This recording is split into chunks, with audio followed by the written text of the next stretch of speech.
Hey, what's going on, everybody? It's the Stokastic.com NFL Showdown live before lock. Chargers, Jets, a real barn burner here. Actually, say what you want. It's a pretty fun game.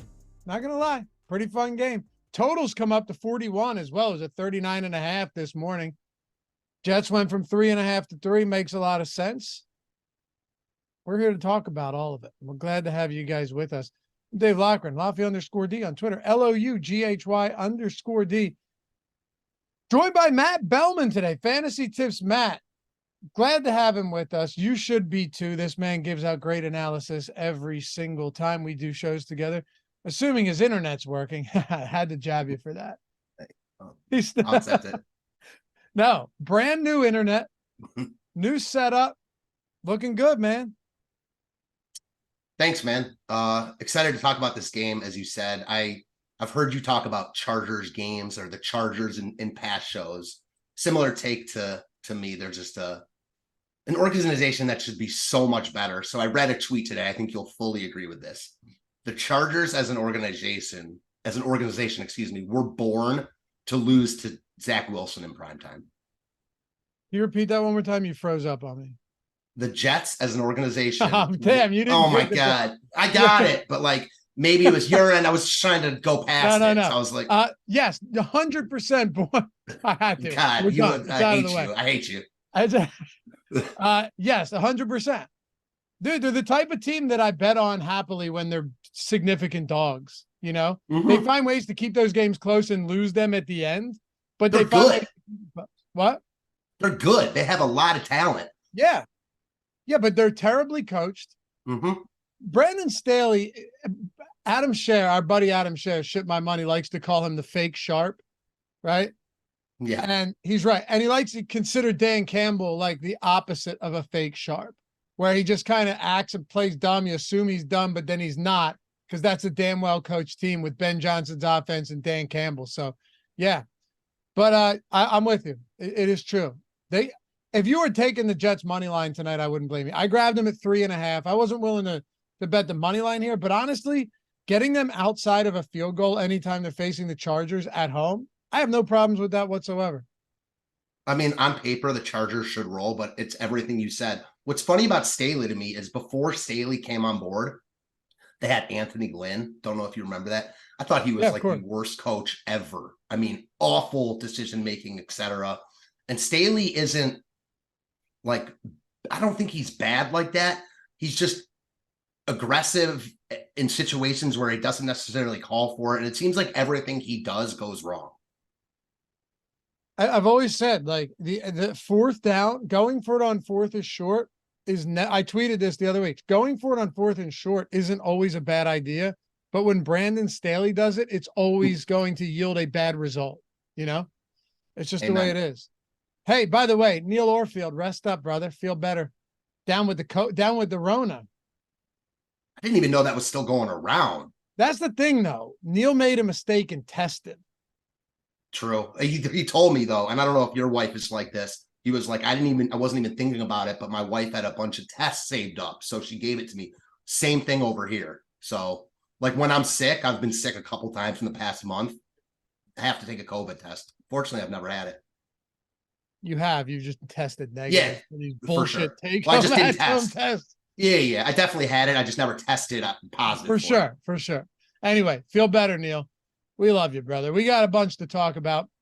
And I'm actually excited for this game to some extent because Zach Wilson's not good. We know that, but he's definitely better than he was last year. Let's forget about last week's game because that was a dreadful game all around. Amazingly, they pulled off the win. Or was it 2 weeks? I don't know. It was last week. But this is such a concentrated offense that I'm not really sure how much it matters on a slate like this, right? You have Garrett Wilson with a 33% target share. If you look at some of these other guys, and then of course, Breece Hall, who last 2 games, second highest target share on the team, second most yards on the team, all of that. Dalvin Cook is scarcely involved at this point. Man, when you look at just like not routes run, because on this team, it's almost pointless, even though we will. But when you look at targets per route, so how what percent of routes are they targeted on? It's 30% for Garrett Wilson, 29% for Breece Hall. And then it drops down to the next closest pass catcher, 20% Conklin, 15% Lazard. It's gross down here. 12% for Randall Cobb. Really concentrated team, both on the ground now with Dalvin Cook less involved and through the air. Yeah, and the funny thing about this is both teams are like that. You've got two of the more concentrated offenses in football. Now you've got, with the Chargers, Quentin Johnston emerging a little bit, should essentially replace Josh Palmer in terms of like the routes and all that stuff. But both these teams, you've got like a clear top 7 in terms of players on this slate, and then it drops off a cliff. Yeah, it falls off significantly. And I'm okay with that, because even though there's a big drop off, I still think there's a lot of options down here that are going to be viable. Now, first of all, Cameron Dicker is perfectly fine. Greg Zuerlein, both of these guys are fine. But Quentin Johnston, let's actually start with him, and we'll run the Sims in a little bit. We'll hit the lineup generator, help you guys on the way out. Maybe you see something you like there and you want to make some tweaks in the final few minutes, but we're just going to talk about this as a slate, not position by position, game by game.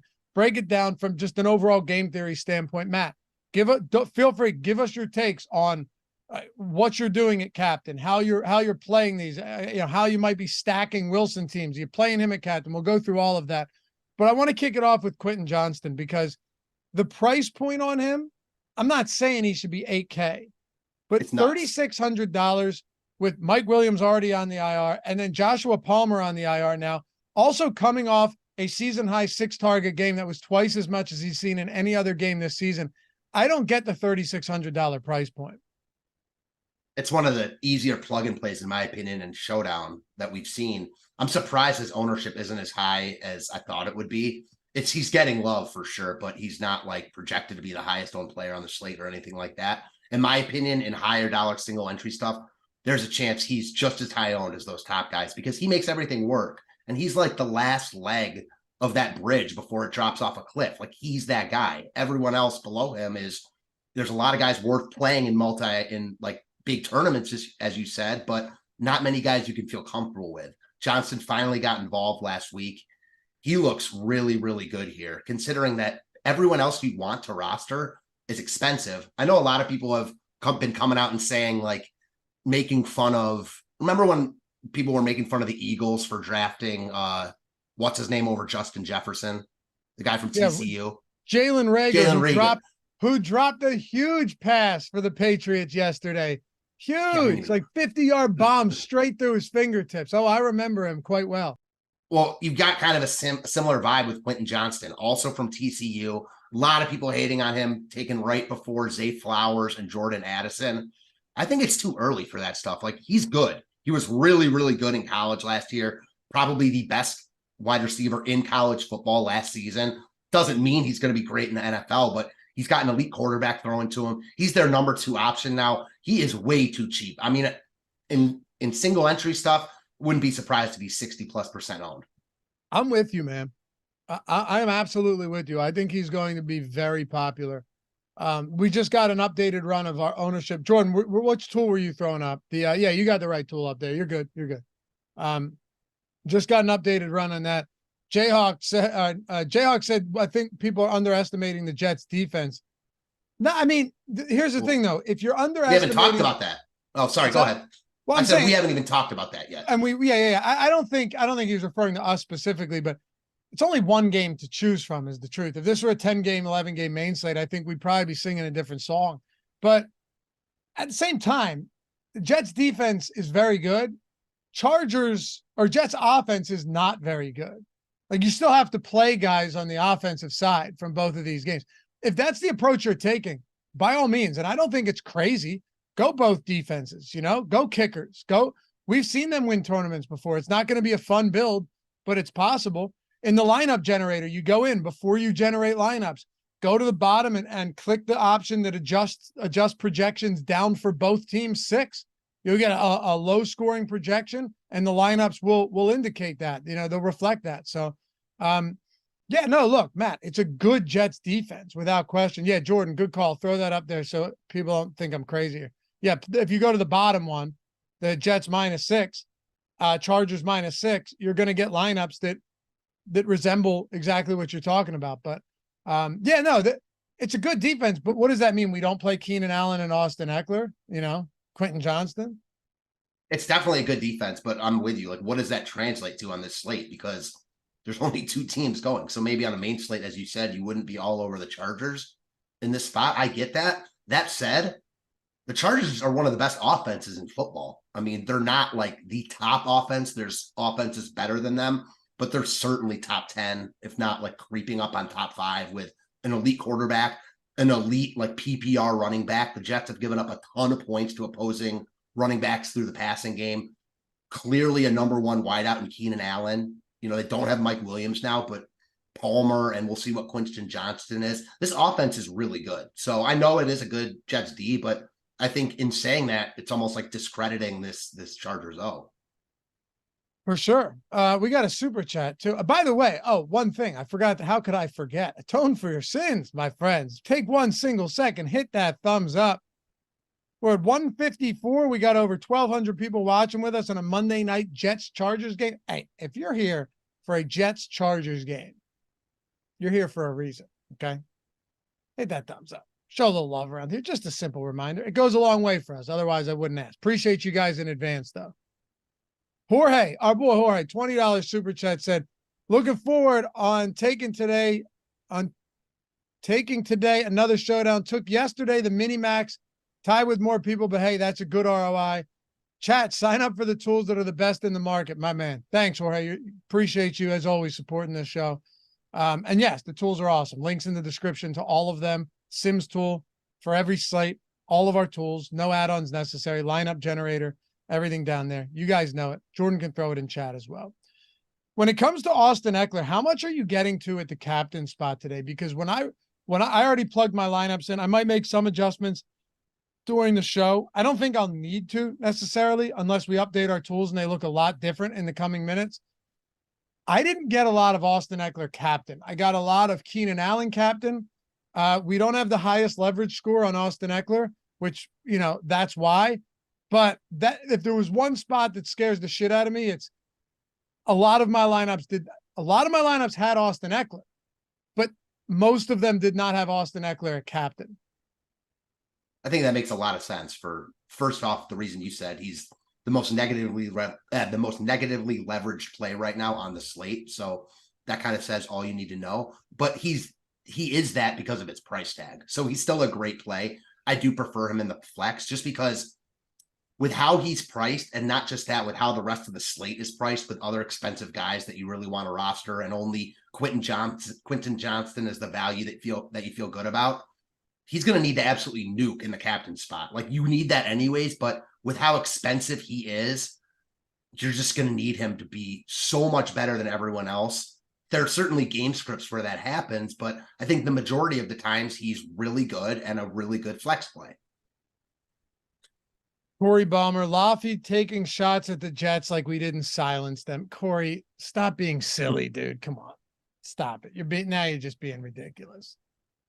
I mean, the NFL is so week to week. Like, one loss is like, I mean, everything changes. Like, the Cowboys lost to Arizona. Arizona is probably the worst team in football now. Of course. So also, it was a really good win for the Eagles yesterday, though. For sure. Look, I made a video on the Odd Shopper channel, on our betting channel this morning, saying that the Jets play really well against good quarterbacks. Now, granted, Devontae Smith was the Jets' best defender in that game, to be clear, along with Dallas Goedert and Kenny Gainwell, fucking 800 yards and drops. I'm not bashing the Jets, but it is a well-known fact that this offense is not exactly a fine-tuned machine, okay? And if we want to pretend that it is, well, we'd be lying to ourselves. That's all I'm saying. I mean, they whatever. Anyway. I don't think the Jets are good, but I want to ask you this because I feel like my opinion of this is different from the masses. I like Robert Saleh. I think he's a good head coach. I think players want to play for him is the big thing. So do I. And I think their defense is fantastic. I've been saying it all year. I love Garrett Wilson. I love Brees Hall. They're two of my favorite players in the league. They just don't have a good quarterback. Zach Wilson's not objectively not good. I agree. Right now, who's better, the Jets or the Browns? The Browns, for sure. Yeah. For Especially sure. if Watson. Yeah. Like if you asked me Browns, Jets, if the, I'm taking the Jets any day of the week. If you're handicapping that, you're probably putting like at a neutral field. I think you're still putting the Browns like -5 in that game, -4, 4.5. Yeah, something like that. I agree. Only because Deshaun Watson actually looked healthy. Yeah, he did. Very, very encouraging, obviously, over here. So we'll see if that continues. Are you captaining a bunch of Zach Wilson today or Justin Herbert? I love the idea of captaining Zach Wilson just because it plays against the game script that, most people are playing here. The problem is it's just the price tag. Like he is, the cheapest one of those top guys you want to play, but it's not like he's cheap and he's not a great fantasy quarterback. He has all the skills to be a great fantasy quarterback and that he's fast and he can run. He just doesn't really do that. And like you said, he's not a good pocket passer or anything like that. So there are game scripts where he's the optimal captain here for sure. It's a 1-game slate, as you mentioned earlier.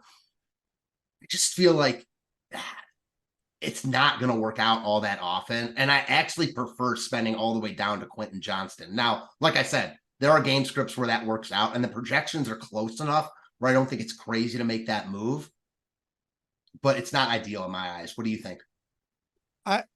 First of all, I think that just quarterback play in general in this league is pretty bad right now. Yes. So I guess we look at this differently than we would maybe a couple of years ago. Justin Herbert is fine. I personally don't love Justin Herbert at the captain spot today. It doesn't mean I'm not going to be getting some of Justin Herbert at captain, but I'll tell you what, I have a good amount of Quentin Johnston at captain. It just opens a ton up. They're without Palmer now. I have a good amount of Keenan Allen at captain. Look at that. Okay, I have a little bit of Justin Herbert, Garrett Wilson at captain. It's looking like my two highest owned captains right now actually are Keenan Allen and Quentin Johnston. I think that makes a ton of sense. I like Quentin Johnston more, although I think a big part of this game is what Sauce Gardner is going to do. Not that that matters for Keenan Allen all that much because he's an elite PPR wideout, has been for years. But Sauce Gardner is at least one of those guys I look at and I'm like, damn, I don't really want to have my wide receiver going against him on a main slate or, potentially an expensive captain on a showdown slate. That said, again, it's a 1-game slate. The options are limited. I think it makes sense to have either one of those guys in your captain. I prefer the Johnston play just because you get more guys in your roster that you actually want in your lineup. That said, as you mentioned earlier, there are a bunch of viable cheap guys. There isn't one or two that stand out, but if you're multi-entering, I think it's fair to play Keenan there and just get a bunch of those cheap guys. Who's your favorite captain right now? Who are you getting? Quentin Johnston. You Johnston. Are too? Yeah. Okay. Yeah, I'm almost worried that captain ownership on Quentin Johnston is going to come in higher than anywhere is projecting, and it's just going to be that I should have pivoted and gone elsewhere. That's honestly my biggest concern right now. But do you think it does? Go ahead. Yeah, I think it's a very valid concern. I mean, he just stands out like a sore thumb to me, at least. Like he's 3, like you said, he probably shouldn't be 8K, but he's closer to 8K than 3,600, at least in my eyes. Yeah.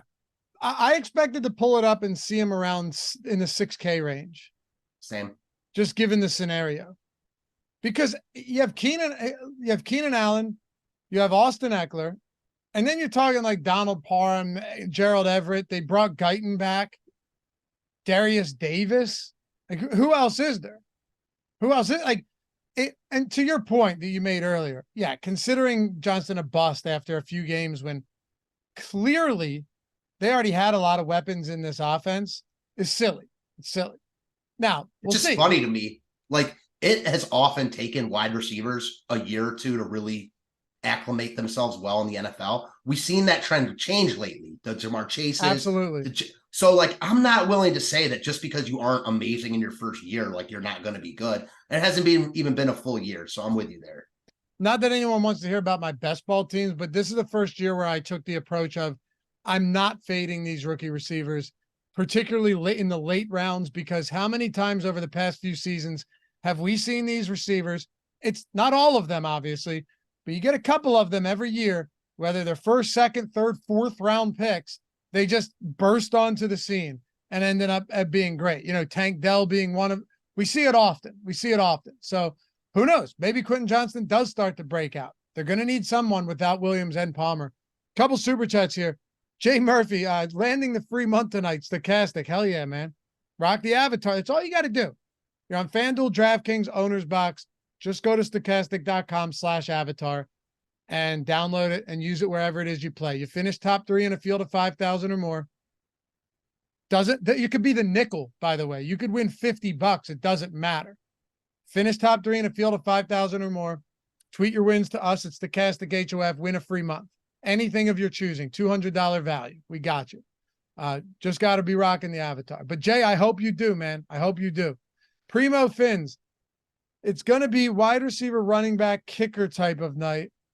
Are you playing? Well, you know, with that in mind, are you playing any lineups without, and by the way, Spencer Sharp said, been with Belman since the start. Listen to him. So you got a friend there in Spencer Sharp.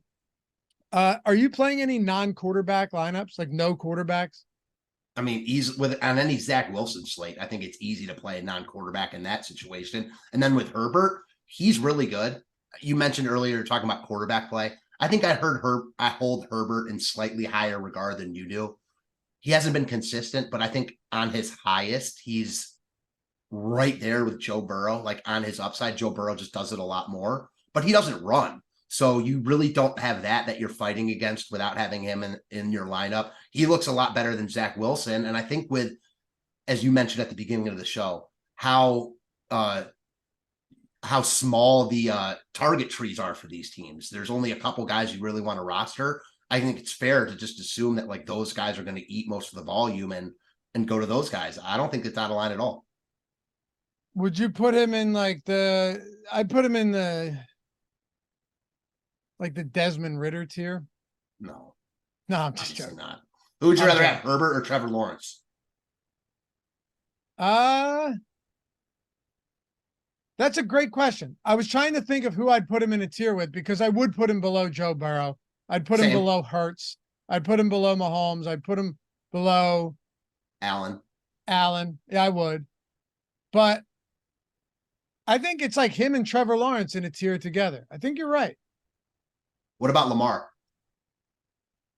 That first. By the way, the way Allen's been playing, we might be putting him in the same tier as Justin Herbert pretty soon.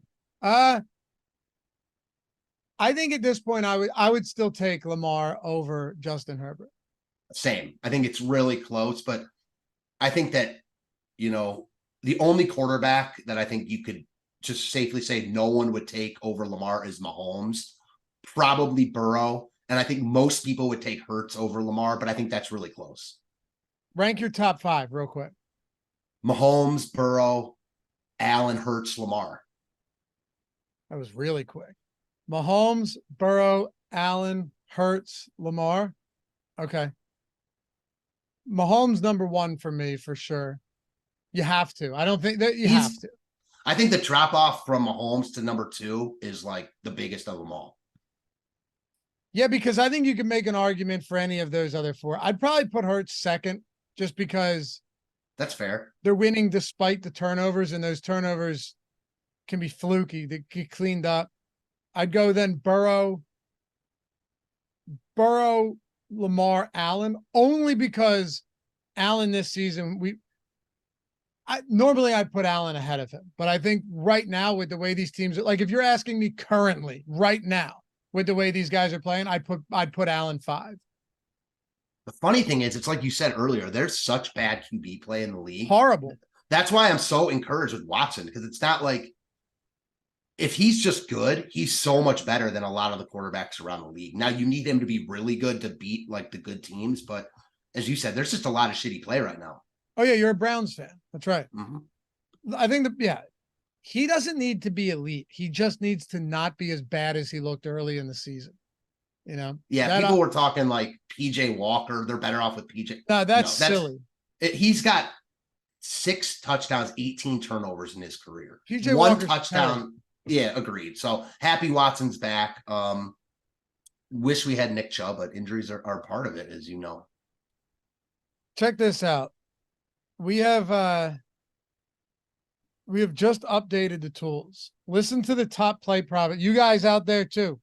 Listen to the top play probability in the top single game showdown plays tool. Allen 22%, Ekeler 18, Wilson 17, Breece Hall 13, Herbert 13. Now, optimal captain probabilities. This is where it gets interesting. Because top play doesn't always equate to the best captain, because on DraftKings, unlike FanDuel, more nuanced, 1.5 times the salary of captain. Allen is still 13% as the optimal captain, highest. Did we have Jordan? Yeah, he threw it up for us. Garrett Wilson second at 12%. Quentin Johnston third. Then Zach Wilson, Austin Ekeler, Breece Hall. I like Garrett Wilson today, if for no reason other than the fact that he gets peppered with targets. What's he have, like 27 targets over his last 2 games or something? They need to throw to this guy. Zach Wilson clearly trusts him. He doesn't trust right now. He's not leaning on guys like Allen. The funny thing is, Aaron Rodgers, Matt pointed this out, Matt Kajeski on today's show. I want you to break down some of these secondary options in the passing game for the Jets. Aaron Rodgers is the one that wanted Allen Lazard and Randall Cobb over there, right? He got to make that executive decision. It wasn't Robert Saleh, who, went along with it. And it certainly wasn't Zach Wilson, who thought he wouldn't start a game this year.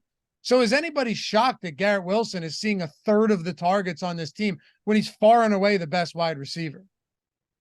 Especially when you have these quarterbacks like Zach Wilson who aren't very good. Notice this a lot with PJ Walker. And this is just a thing with backup guys and why some guys just aren't as good as you maybe think they should be. A lot of being quarterback in the NFL is, how your mind works, how quickly you can adjust to what the defense is showing you, etc. A lot of these backups are so targeted on their one guy.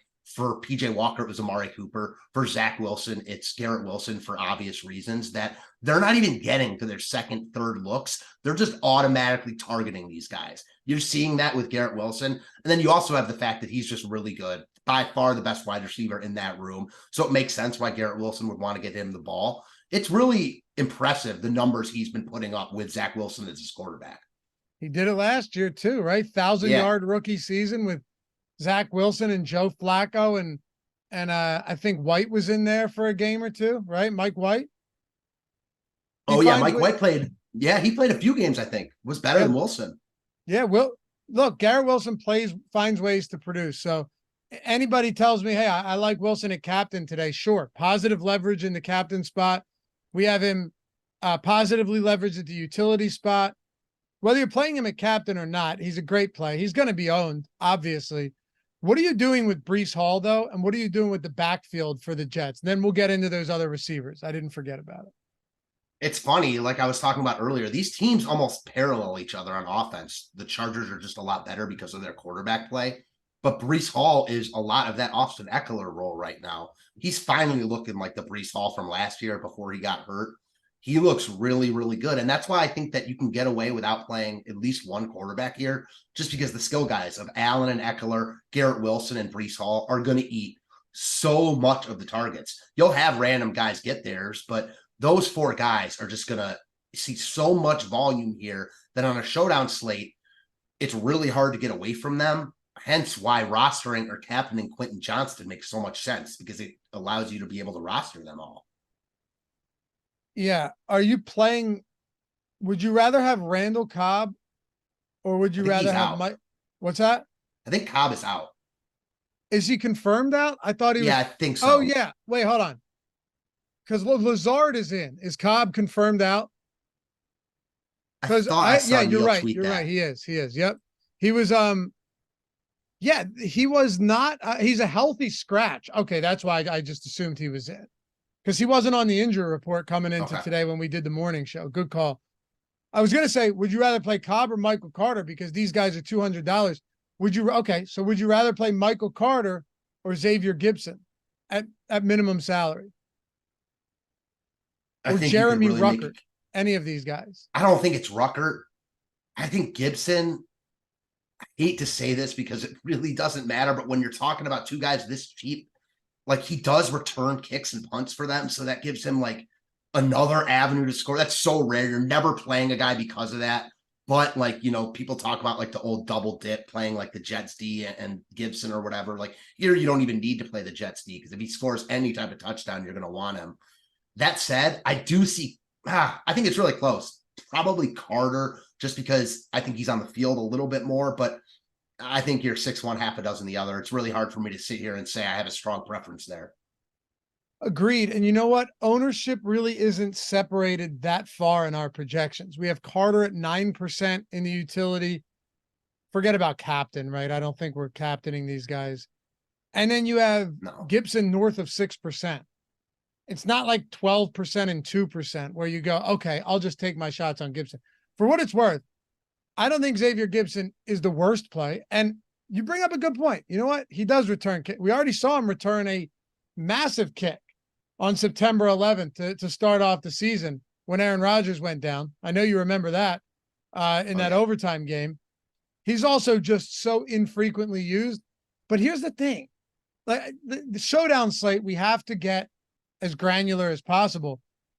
He does have 4 rushing attempts over his last 4 games, an 18-yard rush, a 13-yard rush. Maybe they do some weird stuff with him. He's also fumbled a shit ton over that stretch, but you know what?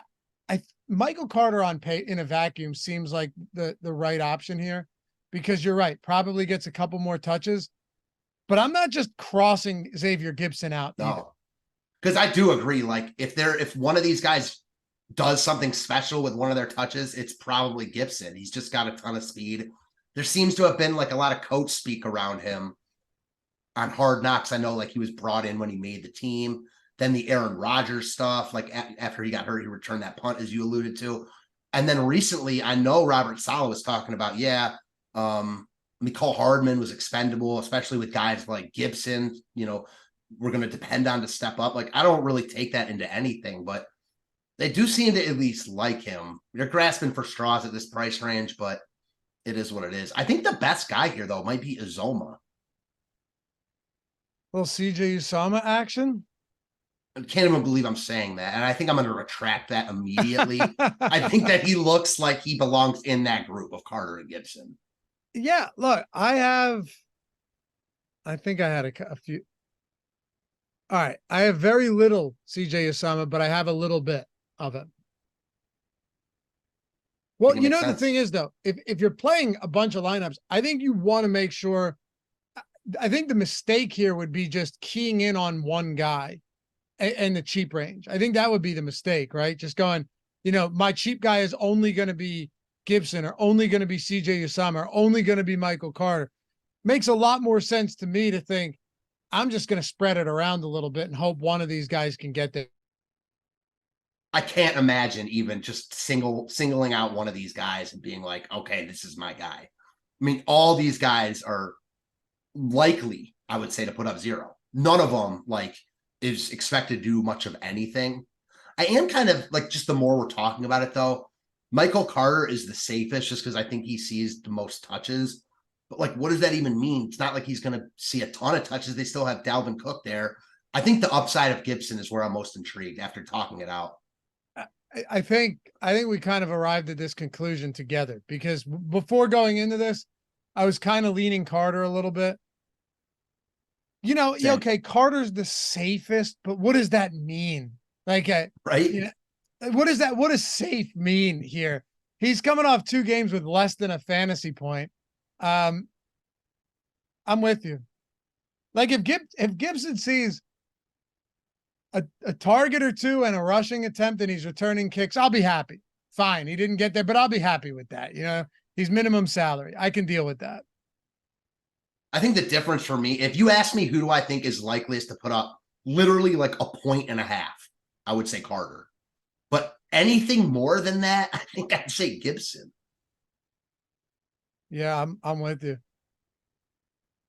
Swoop said it's a prayer. Yes, in this case, with this, it is a prayer. You still, here's the thing though, you still have to build the right lineup around them though, right? Like you still have to build. That's why when we show the Sims run in a few minutes, these lineups are all like the contest generators generating all of these lineups, simulating all these lineups, trying to mirror what the field's going to look like. And then once you go into the lineup simulator, it's sorting them by simulated ROI, which is, okay, how many of the, what is the win probability, the top 10 probability, the cash, the likelihood that they cash, how many dupes and all of these. So the lineup filtering process is what matters. So you're coming up with plus EV lineups. You can still have, you could play a ton of Gibson and Carter and have all minus EV lineups, or you could play a lot of them and they still do poorly, but they're in plus EV lineups. That's just the way it is. It's a showdown slate. Yeah, it's exactly. So many different things can play out because it's a one game slate, especially with the captain throwing a wrench in there. Like, there are certainly times on this slate where one of these guys does nothing, but you still need them in your lineup because just of all jamming all the expensive guys in. I don't think that's the case here, though, only because of what you said earlier. None of these guys look good, but there are a bunch of them. That's why I don't think singling out one is a good idea. So I think this is more the slate where, like, if you're going to roster one of these cheapos, you need something from them. Like, you probably don't need them to score, but like you said with Gibson, a couple targets, like a catch or two and a little bit of yardage, I think you're going to actually need that. Me too. You're going to need something. Something you could use today is overlay. It looks like we could be seeing it again. I don't know. Owner's box has been overlaying by design, maybe. 72% filled. Around 15 minutes to go. 5K up top today in the stiff arm. We've had, Matt, the good news is that we've had a bunch of viewers and subs taking down the big Owner's box tournaments lately. You can't ask for more than that. $500 first match deposit bonus.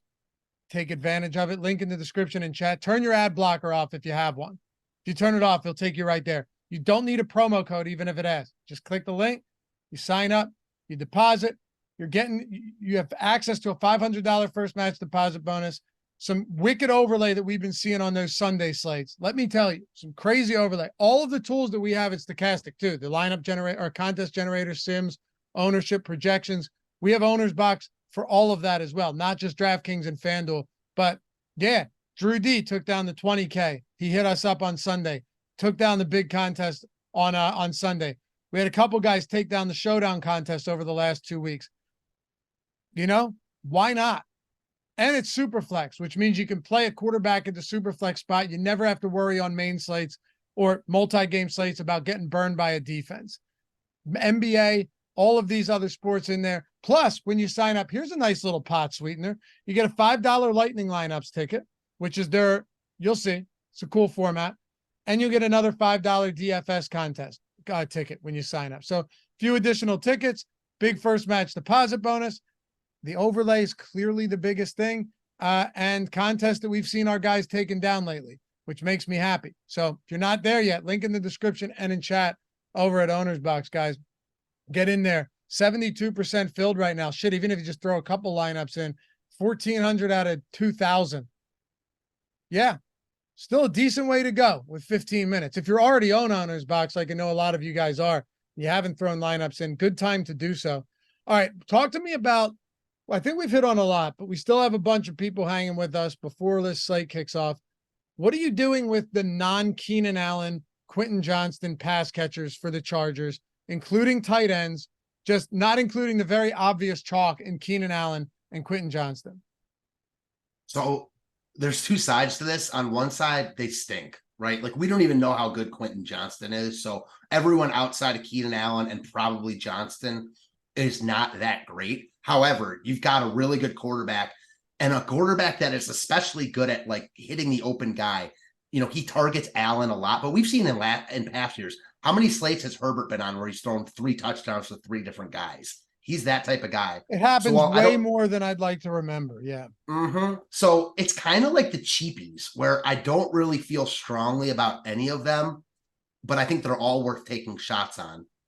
The one I'm, like, intrigued the most in, we didn't mention him when we were talking about the Michael Carters of the world, is Darius Davis. This is a guy with a ton of speed, played with Johnston at TCU. I mean, he's projected to be optimal like 10% of the time this slate plays out. The ownership's there, so that's why I'm not like running to him. But I think that speaks volumes of like how guys are priced on this slate, that Darius Davis has a 10% chance of being optimal. So the one thing Gajeski had mentioned earlier, want to know where you're at, and I'll get to that super chat in just a second. I didn't forget about you. Guyton's not in the player pool on DraftKings, but he has clear familiarity with this offense. Do you think he just comes in and as the wide receiver 3? Has he been hurt, or was he like on the practice squad? Yeah, I think they just brought him back. He might have been on the practice squad. I know he wasn't on the roster. I know that much. Like, I get it, and I get the familiarity point, and I think some people will lean on that. I don't love it, though. Oh, no, like, he was on the pup list. You're right. He was on the pup list. So then why the hell would he not be in the – why wouldn't he be in the player pool? Yeah, that makes no sense. Like, wouldn't your immediate assumption be if he's not in the player pool, they just sign him, like, off the street? That's why I asked, because I've never seen that where a guy's, like, been on the team, especially in years past. I didn't even look. And it makes me like him more. It makes me like him more, you know, if you were in the pool that he came from the pup list, because I always hesitate with guys even that are familiar with their teams that come off the street, just because like there's a reason they were on the street. So these teams are forced to sign someone, but not always like forced to play them. But Guyton is a guy who's familiar. I think he's on the FanDuel slate, isn't he? I'm looking right now. I would assume so. Usually they just add guys in on FanDuel. Weird how like they're better about that than DraftKings, and like, that's the only thing they're better at. He is. He's $4,000. I would take some shots on Guyton on FanDuel. He's not a scrub either. Well, you know, right. And you know what it is? We talked about it a lot on the strategy show. He's the type of guy that could literally play 10 snaps, have one target, and it's a 50-yard touchdown. He's the field stretcher. They don't really have a field stretcher. Darius Davis would be the guy otherwise. I agree. I like that call a lot. It sucks that you can't play him on DraftKings. I think that actually, just like talking about this in like kind of the next level, almost makes me like Herbert more, even in captain. Because let's say that like Guyton actually has a big role and he goes to Guyton a lot. No one's getting those Guyton points, but like only person getting points there is Herbert. Makes it a little bit more interesting on DraftKings. I think it doesn't work out that often in those scenarios, but I think it's worth talking about. Do you know what I mean? Yeah. So how would you play that? I'm not sure, but I think that like bumping up Herbert in the captain a little bit makes sense, because if he throws 2 touchdowns to Guyton, like no one has Guyton. So like the guy you need there is Herbert. That bumps his chances of being of optimal in the captain extremely in my eyes. I'm not really sure how to like, you know, translate that to my lineups. But again, I think it's worth at least discussing. I think it is too. But the thing is, I don't know how I would, you know what I think it is? I think you're probably already going to have a good amount of Herbert, right? So and it's not like I expect Guyton to catch 2 touchdowns either. Go ahead. Right. Yeah, no, for sure. Right. Exactly. That's the problem. We need so many things to go right in this situation. Would you be interested? I'm not playing on FanDuel tonight, but would you be interested on FanDuel at 4K? Definitely. I think that he's worth, I don't think he's any worse than those other guys we talked about. I mean, 4K is really cheap over there. So for sure. Yeah, me too, man. Who are your favorite non-chalky captains? If you had to go to maybe a couple captain spots that aren't chalky, maybe like a Gerald Everett, or are there any guys that stand out to you? Of course, they're low probability plays, but any guys in the captain spot that you think could be low owned, yet give us nice positive leverage there where people are looking elsewhere? I hate this, and they're not necessarily like low owned, but in showdowns, it's hard to get guys that are that low owned. I don't think the Chargers defense is crazy in captain. Now, you made a point earlier when that guy said something about the Jets D, that like you could play this slate for the Ds to be good and play both Ds. My problem with that line of thinking is, even if the Ds are good here, that's not really how DraftKings rewards points. Like, you need the defenses to score. The defenses are better off being shitty and scoring twice than being good. Anytime you're facing a Zach Wilson-led offense, I'm intrigued with the D. It's not going to work out that often, But this defense does have playmakers. Like, they're not that great as a whole. But Bosa, Derwin James, like, these guys can make plays. You saw it with the Colts yesterday. They picked off Bryce Young twice for pick sixes, had a couple sacks. Like, you needed them on the afternoon slate, obviously. And if that was a showdown slate, they would have been the optimal captain. So we saw it work out yesterday. Probably doesn't happen here, but they're like the player or team that stands out in that question for me.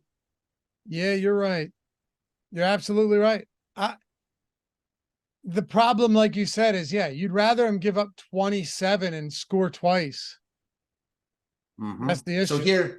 So here you're hoping that, like, the nice thing about this is if they score twice, like, it's highly doubtful that the Jets like score a lot here. So, like, if the Chargers get a touchdown, like, they're creeping towards the combo of being, optimal and captain.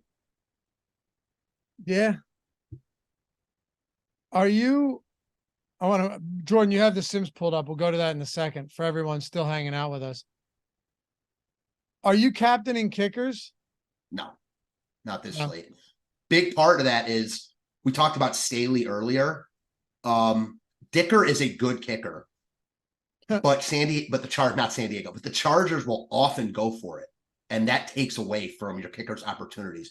I like to look at, not to be a game log watcher, but you kind of get a sense of how often kickers are used by looking at how often they're used, if you will. Dicker is not a guy that usually gets a ton of opportunities. I know he was good, I think last week or maybe the week before. And then Zuerlein, similar. I don't really trust the Jets to move the ball enough. That said, I think the case for them is that the Jets are able to move the ball with Garrett Wilson and Breece Hall, but just not able to put it in. I don't love either kicker captain on this slate because I think the offenses are so concentrated that you're going to see most of the points scored there. That said, on any slate like this, they're viable because if teams just can't score in the red zone, the kicker's going to get a lot of opportunities. So I don't love it, but I don't hate it either, I guess. And last question here. Who would you say is your least favorite high-owned captain right now? Someone that you might go, you know what? I think I'd like to get away from that. It does look like it's flat, but I think it goes back full circle to what we talked at the beginning. It's Ekeler. He's really expensive. He's not too expensive, but he's more expensive than everyone else on this slate. So it just limits like who else you can roster.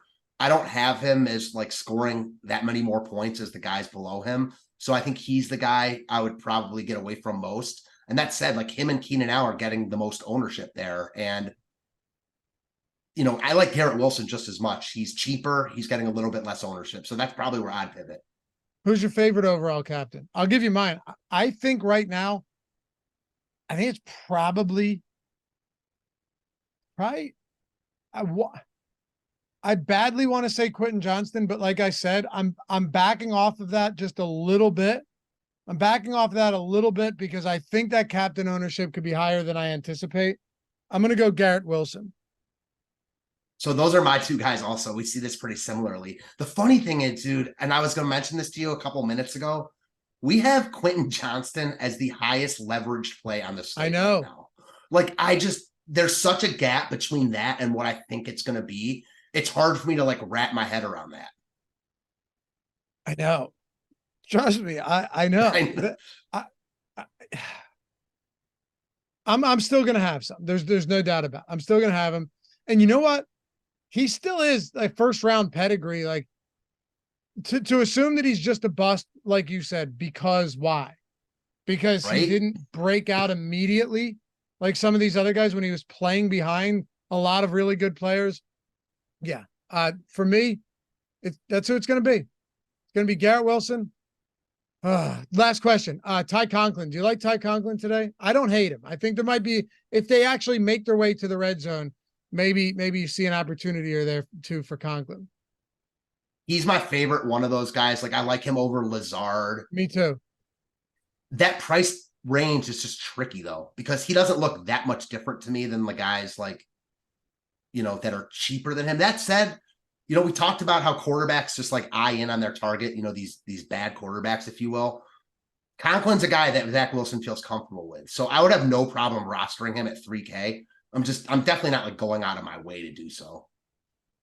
Peter said Guyton's 3,700 on owner's box. Yeah, that's it. There's another one. I still don't. You got FanDuel got it up, Owner's Box, DraftKings. I don't get it.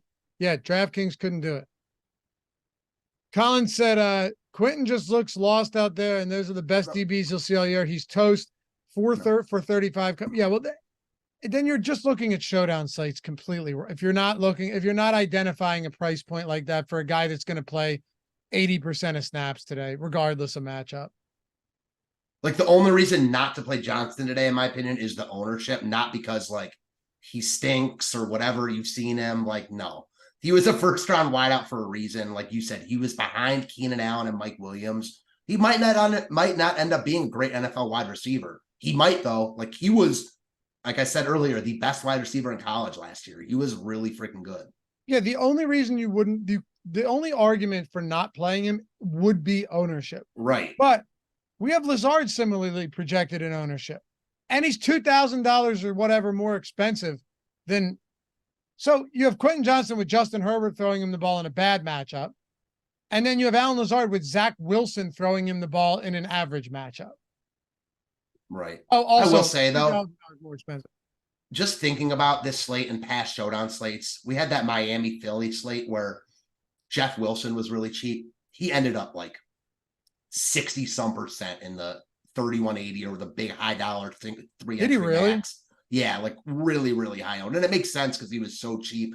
And then I can't remember. There was someone else recently. It wasn't recently, but Deontay Hardy, when he scored that touchdown for the Bills, he was really, really popular also. I mean, people are smart. Like, they're seeing Quentin Johnston at this price point, and they're probably going to jam him in.